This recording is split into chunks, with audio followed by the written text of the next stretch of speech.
என்னையா தூங்க போலியா? மணி 2 மணி ஆப்போத, இனி ஏன் தூங்காம இருக்க? இல்லம்மா, கொஞ்சம் நேரம் முழிச்சிருக்கேன், தூக்கமே வரல. அப்போ ஒரே இடத்துல இருந்தா தூக்கம் வராது. கொஞ்சம் அப்படி லாந்திட்டு எடுத்துட்டு வா, தானா தூக்கம் வரும். போயா. சரி, நான் காலையில கோர்ட்டுக்கு போகணும். நான் இப்ப தூங்கினாதான் சரியா இருக்கும். சரியா? அம்மா தூங்குறேன். சரிங்கம்மா, நீங்க தூங்க போங்க, நான் அப்படி கொஞ்சம் லாந்திட்டு வரேன். சரியா? என்னடா உனக்கும் தூக்கம் வரலையா? டேய், காலையில டியூட்டிக்கு போகணும்ல, போய் தூங்கு. உன்னை தேடி பார்த்தா உன்னை காணல, அதான் எந்திரிச்சு வந்துட்டேன். எனக்கு தூக்கம் இல்லடா, அதான் கொஞ்ச நேரம் உட்கார்ந்தேன். சரி, நானும் உன் கூட உட்கார்ந்தேன். டேய், போய் தூங்கு, அழுது வைக்கிற படுத்துப்பால. இவன் நம்ம மகன் தூங்கியே உடலனே, அவன் படுத்தின பாட்டில என் தூக்கமே போச்சுடி. இன்னும் தூங்காம கிடக்கானா? எங்கன்னே தூங்குதான், நைட்டு ஃபுல்லா ஒரே பழக்கம் ஓடுதான், விழுந்ததுக்கு அப்புறம் தூங்குதான். டேய், பிள்ளை தூக்கிட்டு வாடா, ஆசையா இருக்கு. இருங்க. ஆனந்தி, ஆனந்தி, இவ்வளவு நேரம் பழக்க விட்டே தூக்கத்தை காய்ச்சிட்டானே. அவன் அழகா இருக்கான்லடா. பேசும்போது நல்லதான் பண்ணி பேசுறா, ஊன்னுக்கிட்டு என்ன நைட்டு தூக்கத்தை பூரா கெடுத்து விட்டுருதான். ஐயோ ஐயோ, விக்கி இருக்கட்டுல ஆனந்திய கண்டிப்பா பார்க்கலாம். ஏமா, உனக்கு தூக்கம் இல்லையா? எங்க மாமா இவ்வளவு நேரம் ஊன்னு பழக்கம் தான் விட்டுருக்கான். சரி, இப்ப தூங்கிட்டானே எப்படி? லைட்டா இப்பதான் கண் அசந்துட்டு வாரான். இனி இப்படி வச்சா தூங்கிடுவான். மணி என்ன ஆகுதுன்னு பத்தியானே? இப்பதான் அவருக்கு லேசா கண் அசந்துட்டு வருது. கண்டிப்பா சேட்டை பிடிச்சவனா தான் இருப்பான். அது உண்மைதானே. சேட்டா தரணுங்க. முன்னாடிதான் கட்டில போட்டு தூங்கிட்டு இருந்தான். அப்படி அழுது பண்ணி தூங்கிட்டானே அப்படி? அவ 10 மணிக்கெல்லாம் தூங்கிடுவா. அவ பாக்குற வேலை அப்படி இல்ல. ஆமாத்தே, பயங்கரமா வேலை பாக்கா. அது அவளுக்கு 10 மணிக்கெல்லாம் அசதி ஆயிரும். சரி சரி, தூங்கட்டும். சின்னவா தூங்காம இருந்தா, அதான் அவளை நான் தூங்க வச்சுட்டு இருந்தேன். அவள் அழகு ராணி தூங்கிட்டு இருந்தேன். என்ன கூப்பிட்டுருக்கலாம்டா? இல்ல இருக்கட்டும், அதுக்கு என்ன.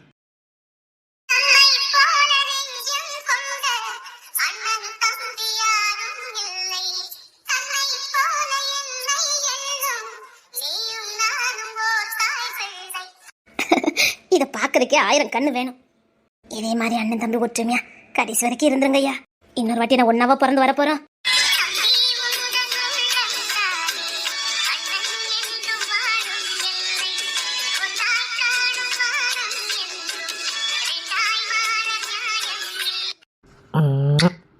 இல்ல தம்பி, நேர் பிள்ளைக்கு அப்பா நானும் எனக்கு என்னமோ இன்னும் சின்ன பையனா தான் தெரியுது. அதானே எனக்கு வேணும்.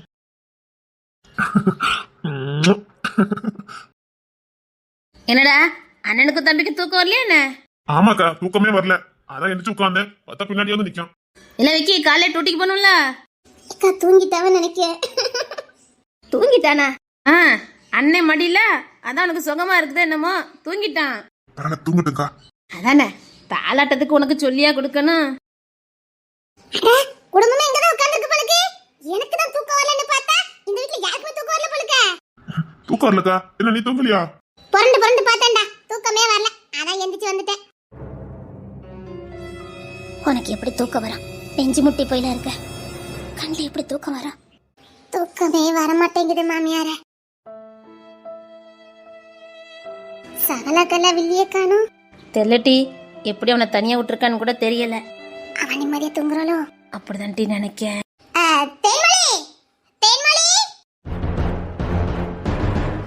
அப்பமே தூங்கிருப்பான்னு நினைக்கேன். பாத்துக்க, தூங்கிட்டாலோ? நாங்க தூங்க விட்டுருவோம் பாரு. உன்னை நிம்மதியா வந்துட்டாட்டி தூங்கு வரம்ல. தூங்கி ஏங்க சொல்லிட்டு வர மாட்டீங்களா? நான் பக்கத்துல பார்த்தேன், உங்களை காணோம். ஏன் மாமா சொல்லாம வந்தீங்க? ஏன் சொன்ன மாட்டேன், என்ன முடிச்சுட்டு வந்து உட்கார போற? ஆமா, என் மாமா பக்கத்துல வந்து உட்கார்ந்துருப்பேன். அது ஒண்ணு இல்ல, நிம்மதியா வந்து உட்காரலான்னு பார்த்தா பாத்துக்க. அதுலதான் நீ மண்ணலி போட்டுட்டேட்டி. ஓ மை காட், என்ன சந்திரவலி புஸ்குன்னு அப்படி சொல்லிட்ட? பின்ன நீ சொன்ன வார்த்தை அப்படில அடிச்சு புரண்டு வந்துட்டல்ல. அதுவா வேடிக்கை பாரு. மாமா வாங்க தூங்க போலாம். அவன் தூக்கம் வந்தா தூங்குவான், நீ போய் தூங்கு போ. இல்ல மாமா இல்லாம எனக்கு தூக்கமே வர மாட்டேங்குது. வாங்க மாமா தூங்கலாம். என்னங்க இங்க என்ன நடக்க? தூங்கிட்டு இருக்கீங்க? அண்ணே வாங்களே, அப்படி வெளியில போயிட்டு வரலாம். இல்ல பொண்ணுற மாமாக்கு தூக்கம் வருது. மாமா வாங்க. அண்ணே வானே, அப்படி வாக்கிங் மாதிரி போயிட்டு வரலாம். மாமா தேவிக்கு வா, அப்படி லாந்திட்டு வரலாம். அம்மா, நான் அப்படி லாந்திட்டு வரேன். சரியா? அடி போடி நடையா நடந்துட்டு வா, தூக்கம் தானா வரும். போ. அண்ணன் தூக்கத்தை ஒரே அடி எடுத்துட்டல நீ. மாமா எனக்கு தூக்கம் வருது, தூங்க வைக்க வாங்க. ஏன் நீ என்ன பச்சை பிள்ளையா? என் மாமா பொறுத்த வரைக்கும் நான் பச்சை பிள்ளைதான். அப்படிதானே மாமா? ஆமாமா, நீ ரொம்ப பச்சை பிள்ளைதான். ஆனந்தி இருடி. ஆமா அதிரா, நீ ரொம்ப பச்சை பிள்ளை பாத்துக்க. அதான் மாமா தூக்கம் வரலன்னு சொன்னாரே, போய் தூங்கு போ. இப்படி நடுவுல கும்மி அடிச்சிட்டு இருந்தா எப்படி தூக்கம் வரும்? என்ன ஒருத்தர் தூங்கலையா? தூக்கமே வரலக்கா, அதான் உட்கார்ந்துருந்தோம். சகுனி பக்கத்துல இருந்தா எப்படி தூக்கம் வரும்? நான் வெக்கைய சொன்னேன். யாருக்கிட்ட? எங்க பஞ்சாயத்து தலைவர்கிட்ட.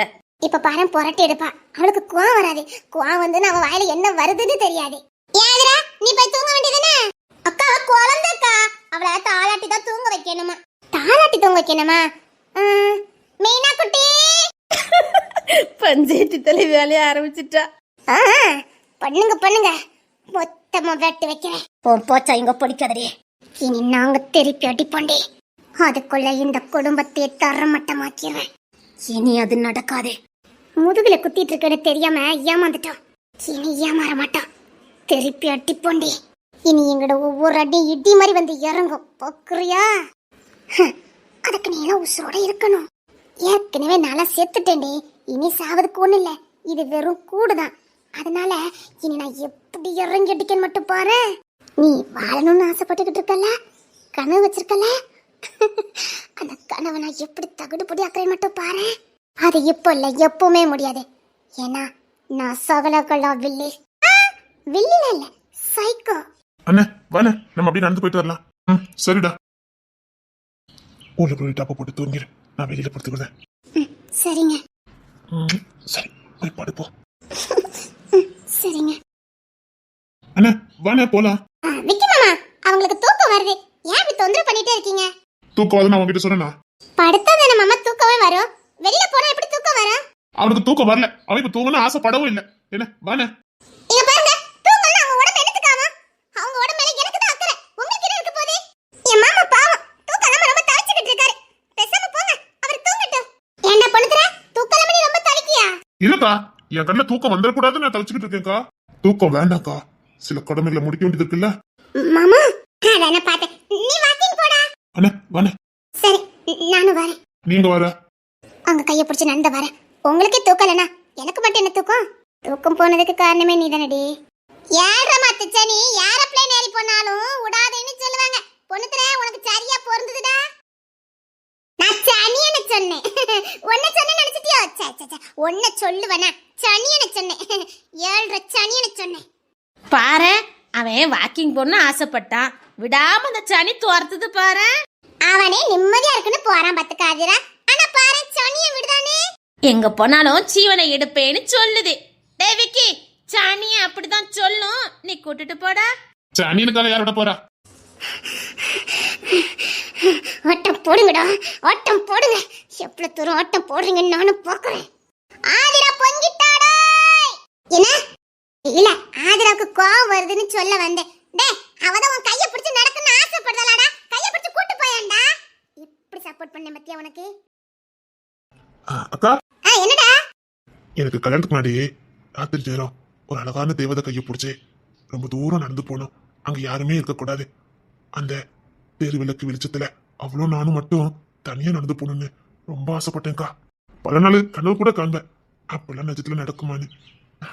அது இன்னைக்கு தெரியும்டா, நீ நான் இல்லாம வாழ்ந்துக்கிட மாட்டேன்னு எனக்கு தெரியும்.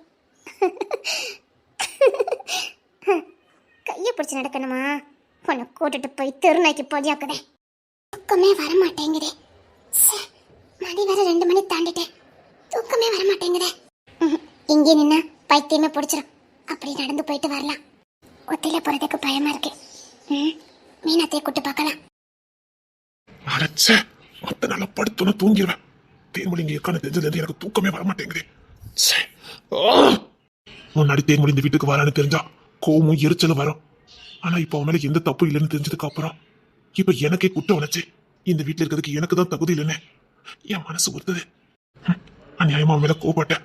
அவன் இந்த வீட்டுக்கு வரும்போது இலக்கணமா பார்த்தேன். எந்த தப்புமே பண்ணாம அத்தனை பழியும் வாங்கினா. பாதவத்தி வாயை தந்து எல்லாத்தையும் சொல்லியிருக்க வேண்டியதுனாடி. நீ எப்படி சொல்லுவ? நான் காது கொடுத்து கேட்டதுன்னு நீ சொல்லியிருப்ப. நான் தான் எதையுமே காது கொடுத்து கேட்கவே இல்லையே. உன் வாழ்க்கை நாசம்னா போறதுக்கு நானும் ஒரு காரணமா இருந்துட்டேன். அந்த குற்ற உணர்ச்சி எனக்கு தினமும் தூங்க விட மாட்டேங்குது. சரி, மொட்டமாலியாக நிப்போ. ஐயோ, இவளா? இல்ல, பார்க்காத போது திரும்பி போயிடுவான்.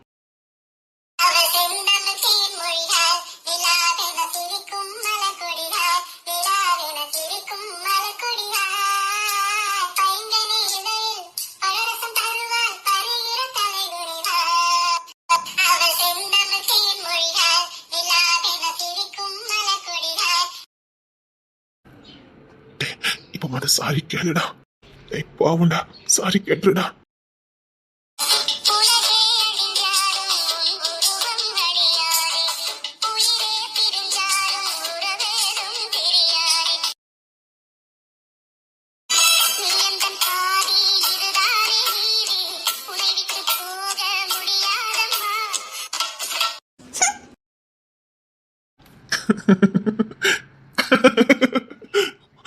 வெட்டிக்கிட்டு போறா பாரு.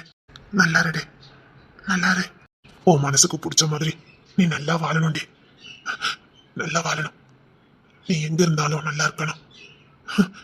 நான் உன்னை வாழ்த்துக்கிட்டு தான் இருப்பேன்.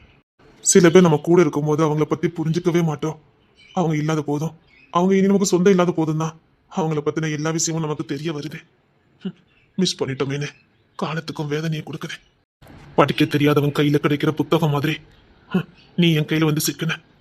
உன்னை நான் படிக்கல, உன்னை புரிஞ்சுக்கல. அதான் அந்த புத்தகத்தோட அருமை எனக்கு தெரியாம போச்சது. உன் அருமை எனக்கு தெரியல. நல்லா இருடே, உன் மனசுக்கு பிடிச்ச மாதிரி வாழை. கோபமும் திமிரும் உன்னை விட்டு போகவே இல்லை.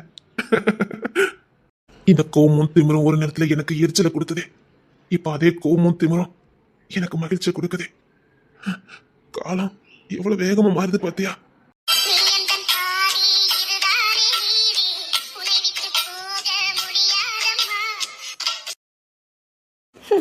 கைய பிடிச்சு நடக்கணுமா? கைய வா, தேவதை கைய பிடிச்சு நடக்கணுமா? நடத்தி கூட்டிட்டு போறேன். அன்னைக்கிலே மேடம்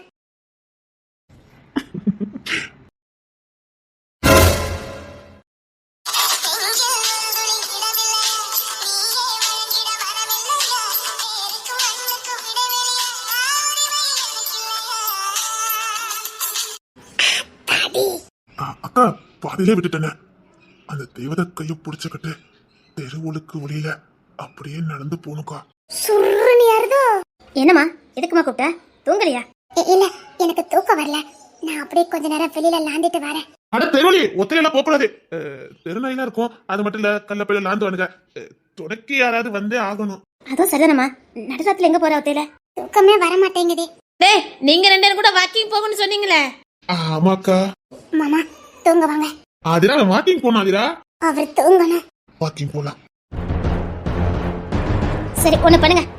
ஏமா செம்மவலி, நீனும் தூங்கல. மீனா, எல்லாம் சேர்ந்து போயிட்டு வாங்க. ஆதிரா, உனக்கு தூக்கம் வருதுனால போய் தூங்கு போ. நான் அக்கா எல்லாரும் போயிட்டு வரோம். அதான் சரி. டேய் வாங்க, நம்ம எல்லாம் போவோம். தேர்ம நேரம் ஒத்தையில போணுன்னு டடக்கா. பஞ்சத்தலி நீ வரல? நான் இல்லாமலா? சரி, நானும் வரேன். ஆதிரா, நீ போமா, நீ போய் தூங்கு போ. சரிக்கா, வாங்க எல்லாரும் போலாம். நிக்கி மாமா ஒரு தூக்கம் வருதுன்னு சொல்றாரு, உங்களுக்கு புரியல? அவன் உங்களுக்கு தூக்கம் வருதுன்னு சொன்னானா? எனக்கு வருது. என் மாமா தான் என்ன தூங்க வைக்கணும். புரியுதா? வாக்கிங் போறாண்டா, நீங்க மட்டும் போங்க. நீ ஒண்ணு பண்ணலாம்டா. ஆதிராக்கு ரொம்ப தூக்கமா வருதா. அவளுக்கு தூங்க தானே செய்யணும். சரி, அவளை ரூம்ல கொண்டு விட்டுட்டு வந்துடுடா. சரிக்கா, நீங்க கிளம்பி நில்லுங்க. நான் அவளை ரூம்ல கொண்டு விட்டுட்டு வந்துடுறேன். இல்ல, நீங்க இருந்தா எனக்கு தூக்கம் வரும். எனக்கு தூக்கம் வரல. ஆனா நீங்க இருந்தா எனக்கு தூக்கம் வரும். தூக்கம் தானே? வா ஆதிரா, தூங்கலாம். பாட்டி கூட சேர்ந்து தூங்க. மாமா மாமா, என்ன? எனக்கு தூக்கம் வரலன்னு சொன்னேன். ஆனா எனக்கு தூக்கம் வருது. இல்ல, எனக்கு நடக்கணும். இத பாக்கிறதுக்கு எனக்கு தெம்பல. நான் வரேன். அண்ணே, போனேன்.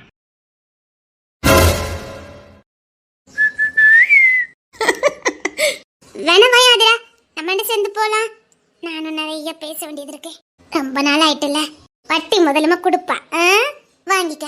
ஆஹா, இவன் எங்க அண்ணன் கூட நின்றக்கூடாது. அதுக்குள்ள நான் கிளம்புறேன். அதான் வட்டி முதலமா கொடுக்கன்னு சொல்றாளே, போ. இது வெறும் ஆரம்பம் தான் ஆதிரா. இன்னும் நீ நிறைய பாப்ப. இப்போ கூட என் தம்பிய வாழ விடக்கூடாதுங்கல நீ ரொம்ப தெளிவா இருக்க பத்தியா. ஆனா திருப்பி ஏமாந்த மாதிரி இந்த திருப்பி நாங்க ஏமாற மாட்டோம். என் தம்பிய வாழ வைப்போம். எப்படி கூடயே இருந்து என் தம்பி வாழ்க்கையை நாசம் பண்ணி வச்சிருக்க. அவன் உனக்கு என்னடி பண்ணனா? சரிடி, தேன்மொழி வாழ்க்கையை நாசம் பண்ண. அதுல ஏதோ ஒரு காரணம் இருக்குன்னு வச்சுக்கோங்க. சரி, இருந்துட்டு போட்டுமே, அது ஓகே.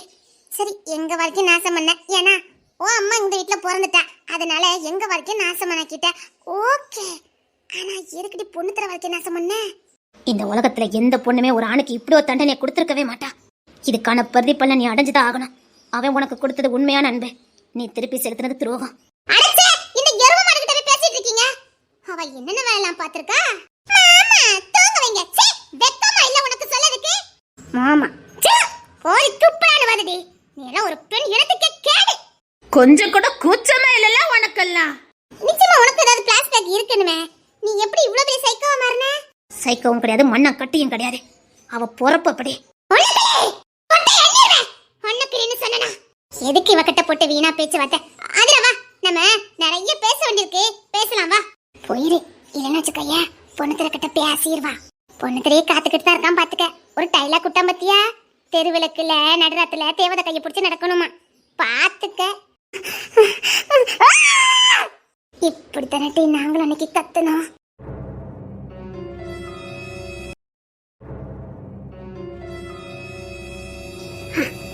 நான் என் காய் நடக்கணும், நான் எந்த எல்லைக்கும் போவேன். என்னை பத்தி தெரியல பொண்ணு தர உனக்கு. நான் இது வரைக்கும் ஆனது வெறும் சாம்பிள் தான். இனிதான் மெயின் ஆட்டமே இருக்குது. டேய் பொண்ணு தர, உனக்கு மட்டும் அந்த உண்மை தெரிஞ்சதுன்னு வச்சுக்கேன், உன் இதயம் இல்ல உன் இதயம்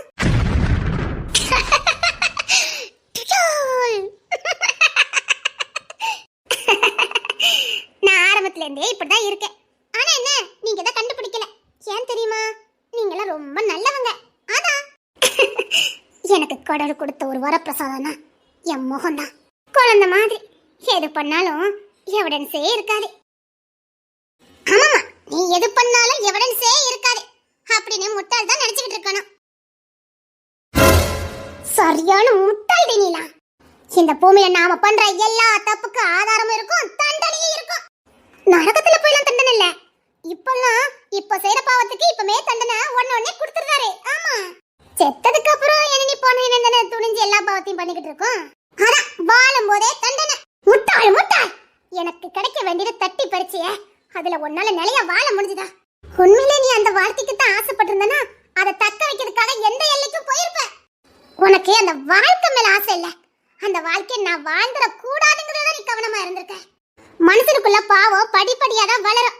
குழந்தையா இருக்கும் போதும் தப்பு பண்ணுவான், ஆனா அது அவனுக்கு தப்புன்னு தெரியாது. ரெண்டு பேருக்குள்ள சண்டை வரும், ஆனா அடுத்த நொடி அவன் வந்து பேசிட்டா தான் வாயில இருக்கத கூட எடுத்து அவனுக்கு கொடுக்க சொல்லும் இந்த மனசு.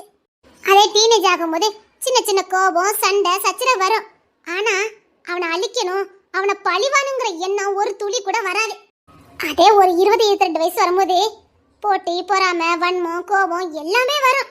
ஏன்னா முழுசா மனுஷனா மாறிட்டால, அதனால அவனுக்குள்ள எல்லா பாவமும் ஈஸியா வர ஆரம்பிச்சிடும். 40-45 வயசு ஆகும்போது என்னடா இது உலகம் அப்படின்னு மறுபடியும் பாவத்தை கொஞ்சம் கொஞ்சமா சுருக்குவான். 60-65 வயசுல உலகத்துல ஒண்ணுமே இல்ல, எல்லாம் மாய. இந்த போட்டி பொறாமை வன்மம் காதல் காமம் எல்லாமே சுத்த மாய அப்படின்னு 60-65 வயசுல உணர்ந்து ஆன்மீகத்து மேல அவனுக்கு ஈடுபாடு வரும். அதே 70-80 வயசுல மறுபடியும் மனுஷன் குழந்தையா மாறுவான். கோபம் தாபம் போட்டி பொறாமை காமம் ஆசை கீசை எதுவுமே அவனுக்கு இருக்காது. இப்படிதான் ஒவ்வொரு மனுஷனுடைய வாழ்க்கைய ஆரம்பிச்ச இடத்துல வந்து முடிப்பான். அதுதான் மனுஷனுடைய வாழ்க்கை. ஆனா நீ எப்படி தெரியுமா? பிறக்கும் போதே குட்டி சாத்தா, நீ பிறக்கும் போதே குழந்தையா இல்ல. எப்படி சொல்றேன்னு பாத்தியா? பொண்ணுத்திர தங்கச்சி ரோகிணி செல்வம் மாமா அந்த குழந்தைய தூக்கிட்டு வந்துட்டானே, உன் சீர்பத்தை நீ காட்டியிருக்க பாரு. அந்த இடத்துல நீ மட்டும் தான் இருக்கணும், இன்னொரு பொண்ணு இருக்க கூடாதுன்னு நினைச்சு அந்த குழந்தைய நீ என்னென்ன பாடலாம் படுத்திருக்க. அதுவும் பொண்ணுத்திரைக்கு தெரியும். தெரிஞ்சும் உன்னை மன்னிச்சு மனப்பூர்வமா அவர் ஏத்துக்கிட்டாரு. அவர் தங்கச்சி காணாம போனதுக்கு முழு காரணம் நீதான்னு தெரிஞ்சதுக்கு அப்புறமும் உன் கூட சந்தோஷமா தான் அந்த மனுஷன் வாழ்ந்துகிட்டு இருந்தாரு. தான் கண்ணு முன்னாடியே தான் கூட பிறந்தவ தொலைஞ்சு போயிட்டான். அதுக்கு காரணம் நீ. செத்து போட்டேன்னு நினைச்சு அந்த மனுஷன் வாழ்ந்துட்டு இருந்தது. ஆனா அவ காணாம போனான்னு அந்த மனுஷனுக்கு தெரியாது. அவ சாவுக்கு நீதான் காரணம்னு தெரிஞ்சும் உன் கூட அந்த மனுஷன் சந்தோஷமா தான் வாழ்ந்துகிட்டு இருந்தாரு. அப்படி ஒரு மனுஷனை தேடி போனாலும் கிடைக்காது. அந்த மனுஷன் முதுகுலயே நீ குத்திட்டிய. இது என்ன தெரியுது? நீ பிறக்கும் போதே பிசாசுதான். நீ குழந்தைலாம் கிடையாது. அப்புறம் டீனேஜுக்கு வருவான். இந்த டீனேஜ் பருவத்துல தான் நம்ம சுத்தி ஃப்ரெண்ட்ஸா இருப்பாங்க. ஆனா அந்த நேரத்துல கூட உன்னை சுத்தி ஒரே ஒரு பொண்ணு தான் இருந்திருக்கா. அந்த பொண்ணையும் அட்ரஸ் இல்லாம ஆக்கிட்டல நீ. ஏன்னா நீ ஒரு பிசாசு, சைக்கோ. அப்புறம் 22 வயசு, போட்டி பொறாமை எல்லாம் வரக்கூடிய வயசு, காதல் காமம் எல்லாம் வரக்கூடிய வயசு. உன்னை ஒரு தோழியா நினைச்சு என் மனசுக்கு அத்தனை ரகசியத்தை நான் உன்கிட்ட சொன்னேன். என் ரகசியத்தை வச்சு என் வாழ்க்கையை நாசம் பண்ணினேன்.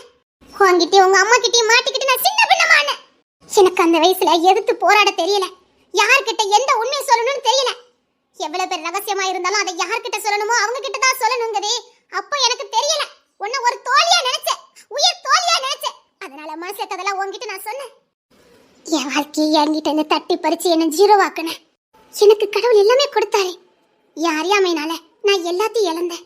நம்ம கிட்ட அவங்க எவ்வளவுதான் நெருக்கமா இருந்தாலும் உண்மையா இருந்தாலும் சொல்ல வேண்டிய ரகசியத்தை தான் சொல்லணும். அதை மீறி சொன்னா அது நம்ம வாழ்க்கைக்கே வினையா வரும்னே. அப்போ தெரியல. எனக்கும் கிஷோருக்கும் கல்யாணத்துக்கு முத நாள் எனக்கு சில உண்மைகள் தெரிஞ்சது. அதை நான் உன்கிட்ட வந்து கேட்டேன். அப்போ கூட நீ எனக்கு உண்மையா இருக்கல. நீ எப்படி உண்மையா இருப்ப? நீ தான் பிசாசாச்சே. நான் கல்யாணத்துக்கு முத நாளே கண்டுபிடிச்சேன். பொண்ணு திரைக்கு எனக்கு ஏதோ ஒரு சம்பந்தம் இருக்குது. அதை யாரோ மூடி மறைக்கிறாங்க, என்னமோ இருக்குன்னு உன்கிட்ட திரும்ப திரும்ப நான் வந்து கேட்டேன். அப்போ உண்மை சொல்லியிருந்தா கூட நான் என் பாதையை பார்த்துக்கிட்டு போயிருப்பேன். உனக்கு வெறி. நான் எவ்வளவு கஷ்டப்பட போறேன்னு பார்க்கணும். மத்தவங்க கஷ்டத்துல பார்த்து இன்பாடையற ஒரு ஓனாய் நீ. மத்தவங்க துடி துடிச்சு சாகுறத கண்ணால பார்த்து ரசிக்கிற ஓனாய் நீ. ஆமாடி, நான் ஓனாயே தான். அது உன் மூஞ்ச போத்தாலே நல்லா தெரியுது. ஆமா, நான் ஓனாய் தான். இப்ப என்ன பண்ணணும்? இப்பெல்லாம் பண்ணி நீ என்னத்தடி இந்த உலகத்துல சாதிக்க போற? நீ என்னதான் போட்டாலோ கடவுள் போட்டதை மட்டும் யாராலையும் தடுக்கவே முடியாது. எனக்கானது என்கிட்ட வந்து சேரும். அப்புறம் அந்த ஒத்த கண்ணு உண்மை தெரியுத நினைக்க உனக்கு இருக்குதே. எப்படி வந்து சேருதுன்னு நானும் பாக்குறேன். அன்னைக்கிளி குடும்பத்துல ஒருத்தன் கூட உசுரோட இருக்க முடியாது. உனக்கு இன்னும் முடியலடி. உனக்கும் என்பதனை ஆரம்பிக்க போதே பாரு. நீயும் பொண்ணுத்திரை நீ எவ்வளவு அசிங்கப்பட போறீங்கன்னு. உன்னை பொண்ணுத்திரை எப்படியாவது காப்பாத்த நினைச்சாலும் அவனால உன்னை காப்பாத்தவே முடியாது. ஏன்னா உன் கூட சேர்ந்து மாட்ட போறவனே அவன் தானே. நான் என்ன பண்ண போறேன், ஏதாவது பண்ண போறேன்னு யாராலையும் யூகிக்கவே முடியாது. நான் தான் பண்ணேன்னு நல்லா தெரியும். ஆனா அது ஏன் பண்ணு, எப்படி பண்ணு, எதையுமே உங்களால கண்டுபிடிக்கவே முடியாது. என் மனவானில் சிறகு விரிக்கும் வண்ண பறவைகளே, என் கதையை கேட்டால் உங்கள் சிறகுகள் தன்னால் மூடிக்கொள்ளும். என் மனவானில் சிறகு விரிக்கும் வண்ண பறவைகளே, என் கதையை கேட்டால் உங்கள் சிறகுகள் தன்னால் மூடிக்கொள்ளும்.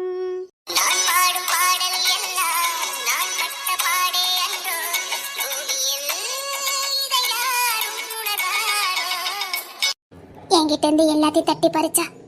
நான் உசுரா நினைச்ச என் படிப்பையும் தட்டி பறிச்சா. இனி நான் இழக்கிறதுக்கு எதுவும் இல்லை. என் மானத்தையும் தட்டி பறிச்சா. ஆனா எனக்கு இன்னும் அவன் மேல கோவமே வரல. எனக்கு கோவம் வரல. எனக்கு கோவம் வரல.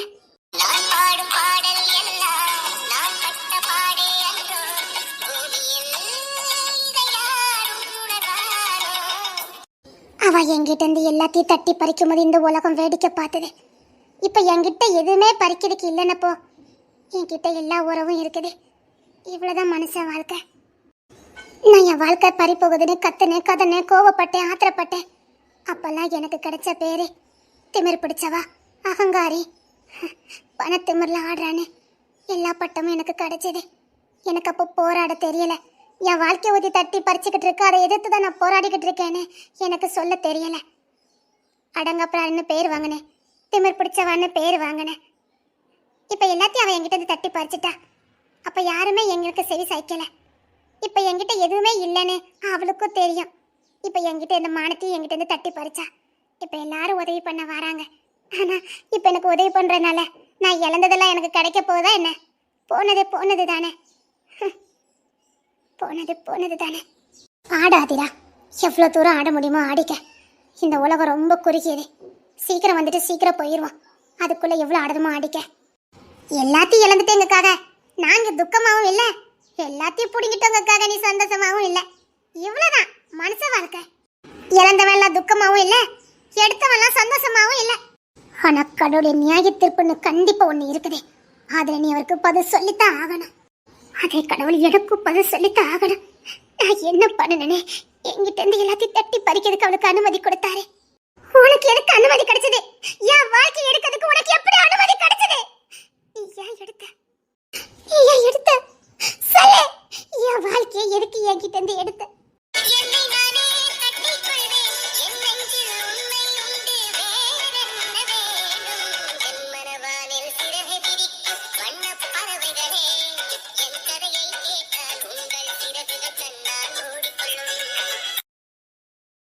முனி, சொல்லுங்க. வேற ஒண்ணு இல்ல, சினிமா பத்தி தெரிஞ்சுக்கணும், அதுக்காக தான். அவரை உங்க ஃப்ரெண்டு தானே? என் ஃப்ரெண்டு தான். என்ன எந்த அளவுக்கு நேசிச்சாரோ அதே அளவுக்கு சரிசமா உன்னை நேசிச்சார்ல. என் கூட இருக்கும்போது அவர் எப்படி நடந்தாரு எனக்கு நல்லா தெரியும். ஆனா உன் கூட இருக்கும்போது என் சேர்மா எவ்வளவு சந்தோஷமா இருந்தாருன்னு நான் தெரிஞ்சுக்கணும். என் வாழ்க்கையில சந்தோஷம்னா அது சேர்ம மாமா கூட இருந்தது மட்டும்தான். உண்மையான சந்தோஷம் என்னன்னே எனக்கு காமிச்சவரே மாமாதான். அவர் உன்கிட்ட ரொம்ப பாசமா இருப்பாரா? ம், ஆமா. எப்பமாதே என்னை பத்தி உன்கிட்ட சொல்லியிருக்காரா? இல்ல, என் சேர்மா யார்கிட்ட பழகுனாலும் என்னை பத்தி சொல்லாம இருக்கவே மாட்டாரு. அதான் கேட்டேன். என்ன பத்தி உங்ககிட்ட அப்போ சொல்லியிருக்காரா? உன்னை பத்தி சொல்லதை விட ஒரே வழியில முடிச்சிட்டாரு. ஒரு பொக்கிஷத்தை என் கையில கொடுத்து இதுதான் உன் வாழ்க்கைன்னு கொடுத்தாரு. வேற எதுவுமே உன்னை பத்தி என்கிட்ட சொல்லல. நான் தேடணும், அந்த பொருளை தேடணுங்கிறதுக்காக, அந்த பொருள் மேல எனக்கு அதிக ஈடுபாடு வரணும், நான் அதை அதிகமா நேசிக்கணுங்கிறதுக்காக தான் உன்னை பத்தி என்கிட்ட நிறைய சொல்லல. ஒரே ஒரு பொக்கிஷத்தை மட்டும் என்கிட்ட கொடுத்து தேடி கண்டுபிடிச்சுக்கன்னு சொன்னாரு. ஏன்னா தேடி கண்டுபிடிச்சதுன்னு அந்த பொருளோட அருமை நமக்கு தெரியும். அப்ப எனக்கு புரியல, எதுக்காக அப்படி சேரமா சொன்னாலும் எனக்கு புரியல. இப்ப புரியுது. என்ன? ஒரு பொருள் ஈஸியா கிடைச்சிட்டா அந்த பொருளோட மதிப்பு நமக்கு தெரியாமலே போயிடும். அதே கிடைக்காதுன்னு அழுது புலம்பி கஷ்டப்பட்டு தேடி கண்டுபிடிச்சு அந்த பொருள் நம்ம கையில வந்ததுன்னா அந்த பொருளோட வேல்யூ நமக்கு என்னன்னு தெரியும். அப்படிதான் சேமா பண்ணிருக்காரு. ஒன்னு அதிகமா நான் தேடணுங்கிறதுக்காகவே என்கிட்ட எதுவுமே சொல்லல. எனக்கு தேடல் அதிகமா இருந்தது. அவர் அதை ரசிச்சாரு. நான் எப்பவும் தேடிக்கிட்டே இருப்பேன்னு நினைச்சாரு. நான் பாதியிலே பின்வாங்கன்னு அவருக்கு தெரியாது. ஏன் பாதியிலே பின்வாங்கினீங்க? ஏன் கண்டுபிடிக்கல? வாழ்க்கை தலைகளை எல்லாத்தையும் பொறுப்பி போட்டுது. நான் எதை எதிர்பார்த்து இங்க வந்தனோ அது இங்க நடக்கல. அதுக்கு பதிலாக என் தம்பி மாதிரி என் தங்கச்சி மாதிரி தான் நாங்க கண்டுபிடிச்சேன். எதையோ தேடி எதையோ நான் இங்க கண்டுபிடிச்சேன். தொலைஞ்சு போன என் குடும்பம் தகப்பனா மாற வேண்டிய கட்டாயம், காதல் எல்லாத்தையும் ஓரமா ஒதுக்கினேன். அப்ப ஆதிரா எப்படி? அது நான் தேடி வந்த பொருளை நினைச்சு காதலை வளர்த்துக்கிட்டேன்.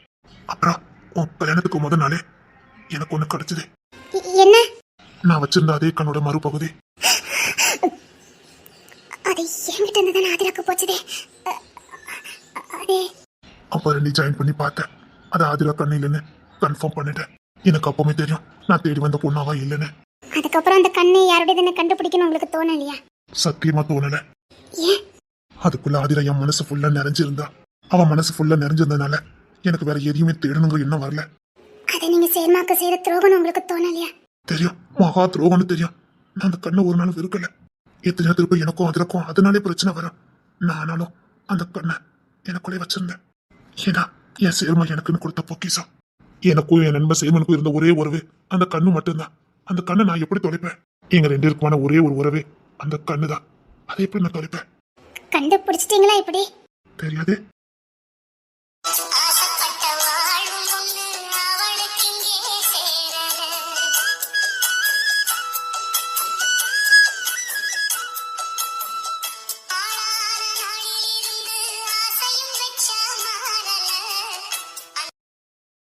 தெரியும். இப்போ இப்போ உண்மையா சொல்லு, நான் தான் உனக்கு எப்போ தெரியும்? எங்க கல்யாணம் முடிஞ்ச மறுநாளே. ஆ?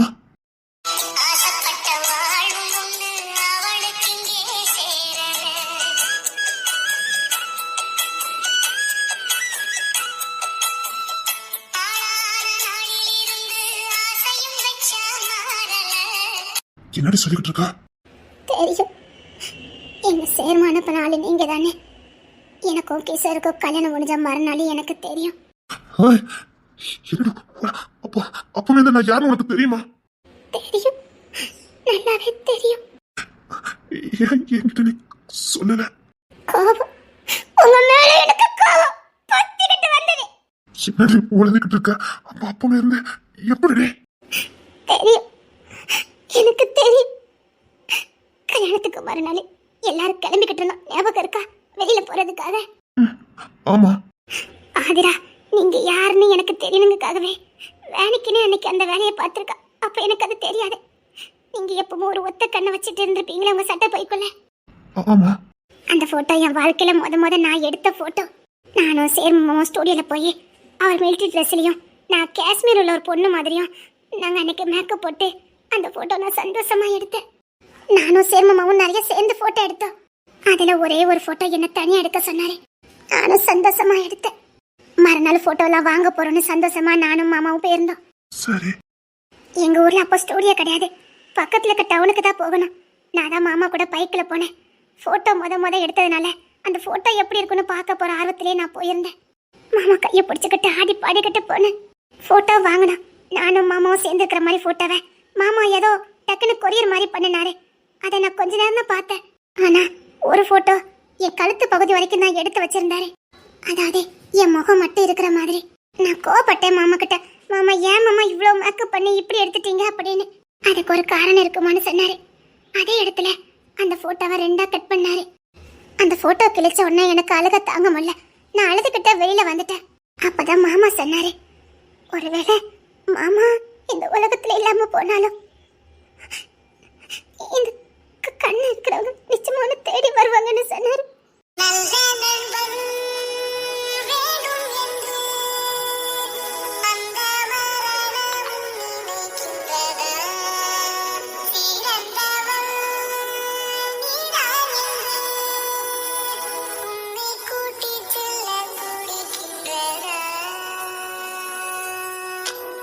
நான் மாமா கிட்ட ரொம்ப சண்டை போட்டேன். அப்படி சொல்லாதீங்க, எப்பவும் நீங்க மட்டும் தான் எனக்கு வேணும்னு சொல்லி நான் அழுதேன். அதுக்கு மாமா, என்னையே மாதிரி இந்த உலகத்துல உன்னை நேசிக்கிறதுக்கு இனி யாரும் இல்லை. என்னையே மாதிரி ஒருத்தர் நேசிக்கிறேன்னா அது இந்த கண்டு கொண்டுட்டு வருவதான்னு சொன்னாரு. எனக்கு அப்போ பெருசா ஒண்ணுமே புரியல. காலமும் கடந்து போச்சுது. ஆனா அந்த ஒத்த பகுதி என்கிட்ட தான் இருந்தது. அதுக்கு அர்த்தமும் தெரியல. இது எதுக்காக இந்த போட்டோ என்கிட்ட இருக்குன்னு எனக்கு தெரியல. அதுக்கப்புறமா நான் படிப்புக்காக கிசர் இங்க வந்துட்டேன். அப்போ என்னுடைய பழைய திங்ஸ் எல்லாம் எடுக்கும் போது அந்த ஒத்த கண்ணு போட்டோ என்கிட்ட திரும்ப வந்து சேர்ந்தது. அதை பார்த்தோன்னே எனக்கு என் மாமா சொன்னது ஞாபகத்துல வந்தது. மாமா சொன்னது அப்பதான் எனக்கு புரிஞ்சுது. அதுவும் என் மாமா இறந்ததுக்கு அப்புறம் தான் அது எனக்கு தெரிஞ்சுது. அப்புறம்தான் இந்த ஒத்த கண் பகுதி உள்ளவர் என்னை தேடி வருவாருன்னு அப்பதான் எனக்கு புரிய ஆரம்பிச்சது. என் மாமா மாதிரி என்னை காப்பாற்ற வருவாருன்னு அப்பதான் எனக்கு புரிஞ்சுது. அது வரைக்கும் எனக்கு சத்தியமா புரியல. அதை நான் அதில் கிட்ட சொல்லிக்கிட்டு இருந்தேன். என் மாமா சாகல, என் மாமா திரும்ப வருவாரு, இந்த ஒத்த கண்ணை கொண்டுகிட்டு வருவாரு, என் மாமா மாதிரியே என் கூட இருப்பாருன்னு அவகிட்ட நான் சொல்லியிருந்தேன். அவ அந்த கண்ணை என்கிட்ட இருந்து வாங்கினா. அவகிட்ட கொடுத்த அப்போ அவ என்கிட்ட ரொம்ப க்ளோஸா இருப்பாளே, அதனால கொடுத்தேன். கொஞ்ச நேரம் கழிச்சு உடனே அவகிட்ட போய் கேட்டேன். அவ எப்படிலாமோ சமாளிச்சு அந்த போட்டோ என்கிட்ட தரமாட்டேன்னு சொல்லிக்கிட்டே இருந்தா. எனக்கும் என் மாமாக்கான ஒரே உறவு இந்த கண்ணு மட்டும்தான். அதை என்கிட்ட கொடுத்துருன்னு கேட்டேன். இதோட மீதி பாகத்தை கொண்டு வருவதா என் மாமா மாதிரியே வருவாரு, என் மாமா காட்டினாதே பாசத்தை காட்டுவாருன்னு அவகிட்ட நான் சொன்னேன். கிழிஞ்சிட்டே வச்சுட்டுன்னு சொன்னேன். அதுக்கப்புறம் நான் என்ன பண்ண முடியும்? அப்படியே காலம் கடந்து போச்சுதே. கல்யாணம் முடிஞ்ச மறுநாளே அன்னைக்குதான் என் தலையில இடியே விழுந்தது. எல்லாரும் வெளியில கிளம்பிட்டு இருந்தா. அப்போ அவ, நான் பொண்ணுத்திர மாமாக்கு செட் எடுத்து கொடுக்க போறேன் அப்படின்னு சொன்னா. என் ரூம்ல தான் வச்சிருன்னு சொல்லிக்கிட்டு இருந்தா. அதுக்குள்ள கிஷோர் உள்ள வந்துட்டாரு. அதனால அந்த ஷர்ட்டை அங்கேயே போட்டுட்டு அவ போயிட்டா. நீங்க என் கல்யாணத்தை நடத்தி வச்சதுனால எனக்கு உங்க மேல ஒரு மரியாதை இருந்தது. உங்களை நான் உயர்வாதான் பார்த்தேன். உங்க மேல ஒரு தனி மரியாதையும் பாசம் வந்தனால அந்த ஷர்ட்டை கையால் எடுத்து ஹேங்கர்ல மாட்டலான்னு நான் அந்த ஷர்ட்டை எடுக்க போனேன். அப்போதான் அந்த சட்டைக்குள்ள இருந்து அந்த கண்ணு கீழே விழுந்தது. தேன்மொழி, உன்னை பார்த்தாலே கல்யாணம் பொண்ணுன்னு அழகா தெரியுது. அப்படியா? நீ ஆசைப்பட்ட மாதிரியே கிஷோர் மாமா கல்யாணம் பண்ணிக்கிட்டல. ஆமா, நான் ரொம்ப அதிர்ஷ்டக்காரியில. எவ்வளவு சந்தோஷமா இருக்கேன் தெரியுமா? நைட்டெல்லாம் பேசிக்கிட்டே இருந்தோம். அப்படியா? நைட்டெல்லாம் மனம் விட்டு நிறைய பேசணும். இது வரைக்கும் பேசாதெல்லாம் நேற்று தான் பேசணும். கிஷோர் ரொம்ப நல்லவர். என்கிட்ட எவ்வளவு பாசமா இருந்தா தெரியுமா? எனக்கு இப்போ அவ்வளோ பிடிச்சிருக்கு. ஓ ஆமா, விடிஞ்சதுக்கு அப்புறமும் பேசிக்கிட்டே இருந்தோம். என்னை விடவே இல்லை. ஓ ஜாலி தானே சொல்லு. அதுக்கு என்ன, நீ என்ன பொண்ணுத்தவங்களை கல்யாணம் பண்ணிக்க போறியே? அவங்க தானே. எப்பா, அவங்க கல்யாணம் பண்ணதுக்குள்ள எனக்கு போதும் போதும்னு ஆயிரும். அவங்க ரொம்ப நல்லவங்க தெரியுமா? எனக்கு கல்யாணம் பண்ணி வச்சதே அவங்க தானே. எனக்கே கல்யாணம் பண்ணிக்கும் போது உன்னை கல்யாணம் பண்ணிக்க மாட்டாரா என்ன? எங்க பாரு, உன் கல்யாணத்தோட நான் தான் முன்ன வந்து நிப்பேன், சரியா? நான் இன்னும் கொஞ்ச நாள் இங்க இருந்துட்டு அப்புறம் படிக்கிறதுக்காக டெல்லிக்கு போயிருவேன். அப்படியா? அதான் கிஷோரையும் கூப்பிட்டுருக்கேன். சரி, அம்மா கிட்ட பேசுறேன்னு சொல்லியிருக்காரு. அத்தையும் நிச்சயமா சம்மதிப்பாங்க. ஏன்னா புருஷன் பண்ணிட்டு பிரிஞ்சுக்கிறது நல்லது இல்லைன்னு அத்தை அடிக்கடி சொல்லுவாங்கல்ல, அதான். சரி. உன்னை எங்கேயுமே 5 நிமிஷம் நிக்க விட மாட்டேக்காரே. நான் தொலைஞ்சிருவேனா? ஐயோ, என்னத்த சொல்ல, என்ன கத்தி கூட இப்ப ஊன்னு சொல்ல மாட்டாரு. மாமா கத்தால, தொண்டை வலிக்கும். இரு, நான் வரேன். பரவாயில்ல, கத்தி பேசினா கூட எனக்கு தொண்டை வலிக்குமா? அதுல நில்லு, நான் வரேன். என் ஷர்ட்டுங்க. ஐயோ, அவசரமா கூப்பிடுறாங்க. இரு, நான் வரேன். சரி. ஐயோ ஷர்ட் வச்சுட்டு போயிட்டாளே. சும்மா இருங்க. அட கண்டுபிடிச்சிட்ட பழக்கு. உங்க வாசனை எனக்கு தெரியாதா என்ன? அப்படியா? சும்மா இருங்க. எல்லாரும் வருவாங்க. சும்மா இருங்க. கதை அடிச்சிட்டேன். ஐயோ பகல கதை அடைக்காதீங்க. சும்மா இருங்க. பசங்க எல்லாம் வருவாங்க. அதெல்லாம் வர மாட்டாங்க. சும்மா இருங்க. விட்டுருங்க பாரு. என்ன சந்தோஷமா இருக்கியா? ரொம்ப சந்தோஷமா இருக்கு. அப்படியே சும்மா இருங்க. ஓய் வெக்கத்தெல்லாம் மூட்டை கட்ட சொல்லிட்டேன். அதுக்கு எங்க அண்ணன் உனக்கு உசுரெல்லாம் கொடுத்து நம்ம எடுத்து கை பண்ணி வச்சிருக்கேன். சும்மா இருங்க. ஓய் ஓய் ஓய். சரி வா. அம்மா இது பொண்ணு தர ஷர்ட் தானே? ஆதிரா வச்சுட்டு போயிட்டா. சரி அத அந்த ஆங்கர்ல மாட்டிட்டு வா. சரிங்க. சீக்கிரம் டி, அவசரம் தெரியாம. சரி சீக்கிரம் டி. தேய்ச்சி சட்டை இதுக்கு கீழே போட்ட. போங்க. நீங்க இவ்வளவு அவசரப்பட்ட என்ன எடுத்துட்டு வரேன். சரி அத உதறி போடு. கிசா அம்மா எங்க கொஞ்சம் வந்துட்டு போ. சரிங்கம்மா. அடியே நீ வெக்கப்பட்டது போதும், சீக்கிரம் எடுத்து வச்சுட்டு வா. அம்மா கூப்பிடுறாங்க ஏன்னு மட்டும் கேட்டுட்டு வந்துடுறேன். அடியே ரொம்ப வெக்கப்படாதடி, முடியலடி. வாங்க. நீ வெக்கப்படுவ ஆனா இவ்வளவு வெக்கப்படுவியா? கிசா வந்துட்டேம்மா.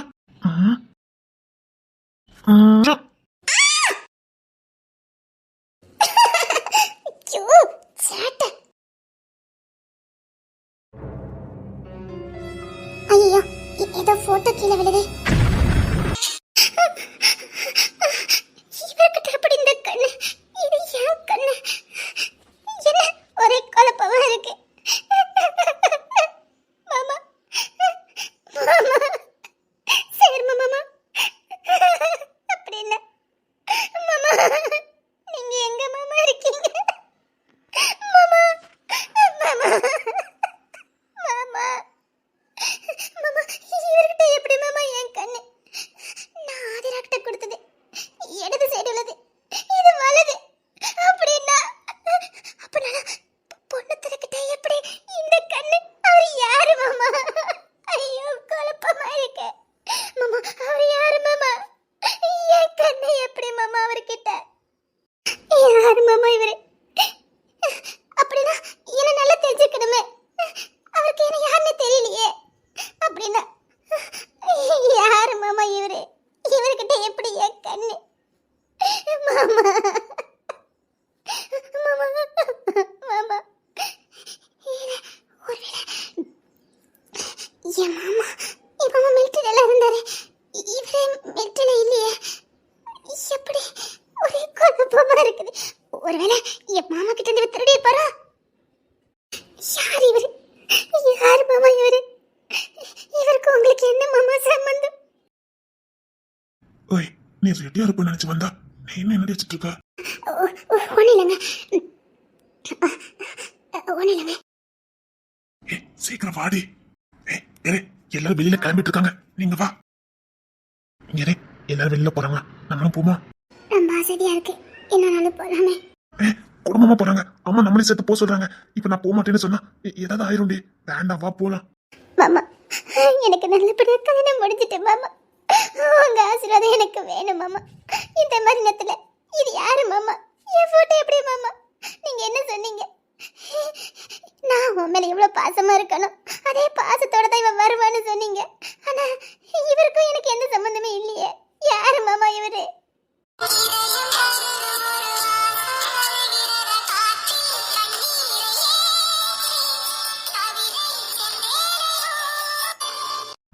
ஓல்ட் கேட்க கிளம்ப போயிட்டு வரலாம். இல்லங்க நம்ம இன்னொரு நாள் போலாமே. எனக்கு மனசு சரியில்லை. என்னடி பேச்சு? அவன் எல்லாத்தையும் கிளம்ப சொல்றாங்க. ஐயோ நான் போனாலும் யாருக்கிட்ட இப்ப மன விட்டு பேச முடியாது. என் மனசெல்லாம் பதட்டமா இருக்குது. என் மனசுக்கு இப்ப சொல்ல முடியாது. நான் என்ன பண்ணுவேன்? என் மாமா அனுப்பினாலா? அப்ப நான் யாரும் என்ன இப்படி பார்க்கல. யாரு எப்படி? ஒரே குழப்பமா இருக்குது, ஒரே குழப்பமா இருக்குது. இப்ப பண்ணாதடி ப்ளீஸ். அம்மா தஜா கூப்பிடுவாங்க, கிளம்புன. சரி வரேன். சரி அதுக்கு முன்னாடி இல்ல வந்து பாத்துக்கலாம். இல்ல முடியாது. இல்ல அடுத்த சொல்றேன். ஏய், இங்க பாருடி ப்ளீஸ்.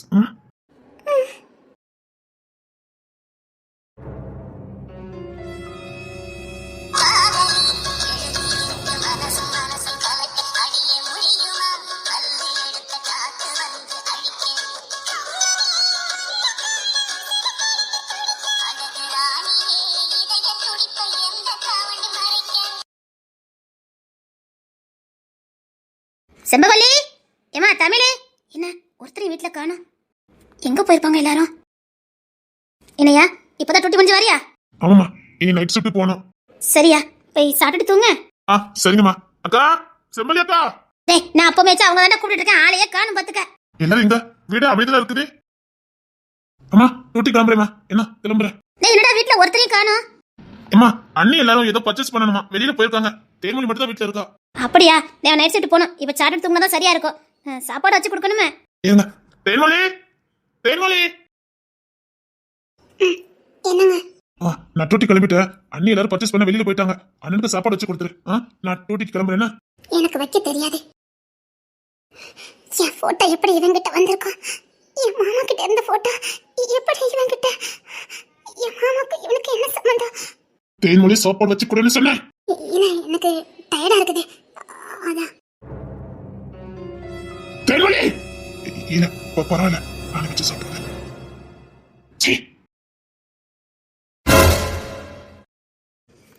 குடும்பம்னா மேடு பல இருக்கும். வாழ்க்கையில கல்யாணத்துக்கு அப்புறம் பல மாற்றங்கள் நடக்கலாம். எல்லாத்தையும் மனசுல போட்டு குழப்பிக்கிட்டே வாழ்க்கை இழந்துடக்கூடாது. கவனமா இருக்கணும். வாழ்க்கை ஒன்றும் அவ்வளோ சுலபம் இல்லை. அது கடல் மாதிரி கொஞ்சம் நீந்தி போகணும். பார்த்து சுதனமா இருந்துக்கிடுவேன்னு நினைக்கிறேன். ஐயோ, நான் இவங்களுக்குலாம் எப்படி சொல்லி புரிய வைப்பேன்? என் மாமா கிட்ட நான் ரகசியமா கொடுத்த போட்டோ எப்படி இவர்கிட்ட? இவரை பார்த்தாலே எனக்கு பார்த்துக்கிட்டு வருது.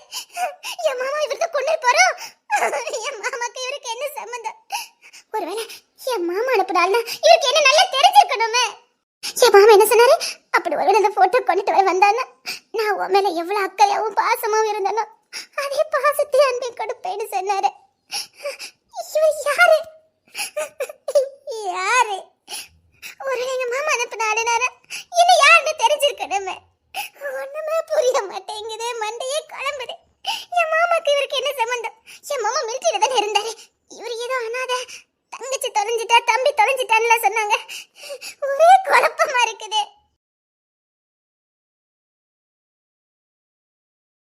ஆதிரா, என்ன உடம்புல ரொம்ப வலிக்குது. ஆதிரா, ஐயோ, இவன் எங்க போனான்னு தெரியல. ஆதிரா, ஆதிரா பாத்தியா? எனக்கு தெரியாது. எனக்கு என்னாச்சு? இந்த பொண்ணியா எப்ப பார்த்தாலும் என்கிட்ட கோவப்படுது. நான் எதுவும் தப்பா எதுவும் பேசலையே. இந்த பொண்ணியா எப்ப பார்த்தாலும் என்கிட்ட எரிஞ்சு விடுது. இவதான் என் மாமா கொண்டு இருப்பானா? இவனுக்கு என் மாமாக்கு என்ன சம்பந்தம்? வீட்டுல யாரும் இல்ல, போயிட்டு போற வாங்க. இது என் வீடு, புரியுதா? இப்ப நான் உங்க தம்பி பொண்டாட்டி, நான் மட்டும் தான் வீட்டுல இருக்கேன். வீட்டுல யாரும் இல்ல, போயிட்டு போற வாங்க. என்ன நினைச்சிட்டு இருக்காங்க? என்ன ஆதிரா, ஆதிரா, அதான் வீட்டுல யாரும் இல்லன்னு சொன்னேனே. போய் தொலை மாட்டானுங்க போடுக்கு. அதான் சொல்றேன்ல. என்கிட்ட உத வாங்க போற. என்ன வேணும் உனக்கு? நான் ரொம்ப தப்பா நடந்துட்டு இருக்கேனா? ஒருவேளை இவரு உண்மையிலே எங்க மாமா அனுப்பின ஆளா இருந்தா? அதே கண்ணு கண்ணு சேமா இருக்குது. சச்சா, இவன் பார்வை சரியில்லை.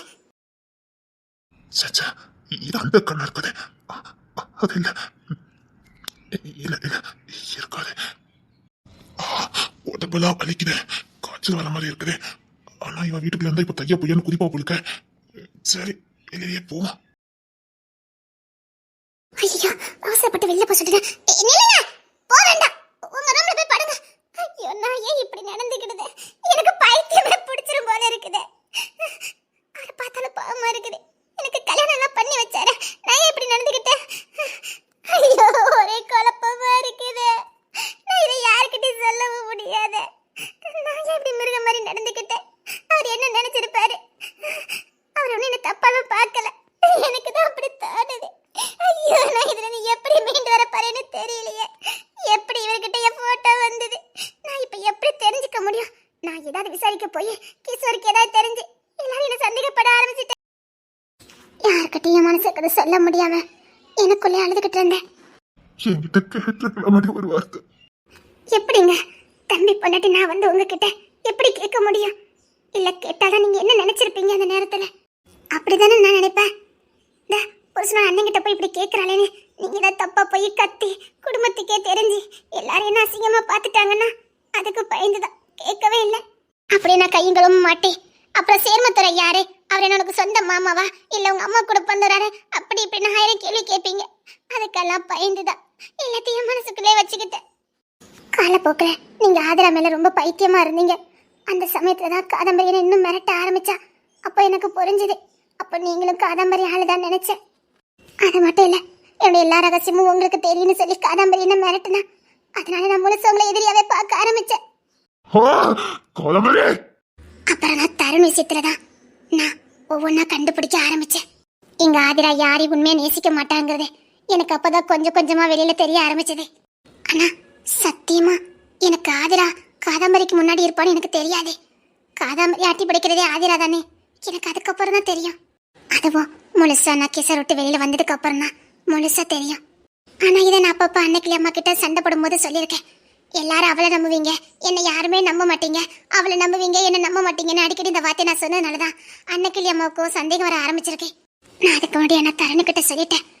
அவனுக்கும் சந்தேகம் வர ஆரம்பிச்சிட்டு அதுக்கப்புறம் ஓரளவுக்கு வீட்டுல எல்லாருமே கேஸ் பண்ண ஆரம்பிச்சிட்டாங்க. ஆனா அதுக்கப்புறமும் எல்லாரும் ஆதிரா கிட்ட அன்பா இருந்ததுனால அப்போ அவளை நம்புறாங்க, என்னை யாருமே இந்த குடும்பத்துல நம்புறேன்னு எனக்கு இந்த குடும்பத்துக்காரங்க மேலே எனக்கு கோவம் வந்தது. ஆனா அவங்க விட்டு பிடிச்சிருக்காங்கன்னு அது இப்பதான் எனக்கு தெரிஞ்சது. சரி, அந்த ஒத்தக்கன் நான் வச்சதானே, அன்னைக்கு வந்து இன்னொரு ஒத்தக்கன் என்கிட்ட இருக்குன்னு சொல்லிருக்க வேண்டியதானே. அதுதான் ஆதிரா வாங்கிட்டு போயிட்டாலே, ஆதாரம் இல்லாம நான் எப்படி சொல்ல முடியும்? உங்களுக்கு ஆதிரா மேல சந்தேகமே வரலையா? அவன் மேல அதிக காதலு, அதையும் மீறி ஒரு நாள் எனக்கு சந்தேகம் வந்தது. சந்தேகம் வந்ததா? எல்லாருக்குமே தெரியும், நான் ஒளிச்சுலாம் வைக்கல. அந்த ஒத்தக்கன் போட்டோ எப்பவுமே என் ஷேர் பாக்கெட்ல இருக்குன்னு எல்லாருக்குமே தெரியும். அந்த ஒத்தக்கன் இருக்குது என் சேர்மாவே என் கூட இருக்கிறதா நான் நினைச்சேன். அதனாலதான் எப்பவும் என் ஷேர் பாட்டுக்குள்ளே வச்சிருந்தேன். இந்த குடும்பத்துல எல்லாருக்குமே அது தெரியும். அப்படி ஒரு நாள் என் ஷேர் பாட்டுக்குள்ள நான் எடுக்கும் போது என்கிட்ட இருந்ததே வலது கண்ணு, ஆனா அன்னைக்கு இருந்தது இடது கண்ணு. நாளைக்கு எந்த ட்ரெஸ் போட போறோம் அதுல முத நாள் இந்த போட்டோ தூக்கி கொண்டு வச்சிருவேன். அப்படி வைக்கும் போது பார்க்கும் போது இடது கண்ணு. அப்பதான் புரிஞ்சுக்கிட்டேன், இந்த கண்ணுக்கு சொந்தக்காரி இதே இடத்துலதான் இருக்கானு. அது கூட ஆதிரா ஏதோ சிலசிலதான் பண்றான்னு நினைச்சேன்.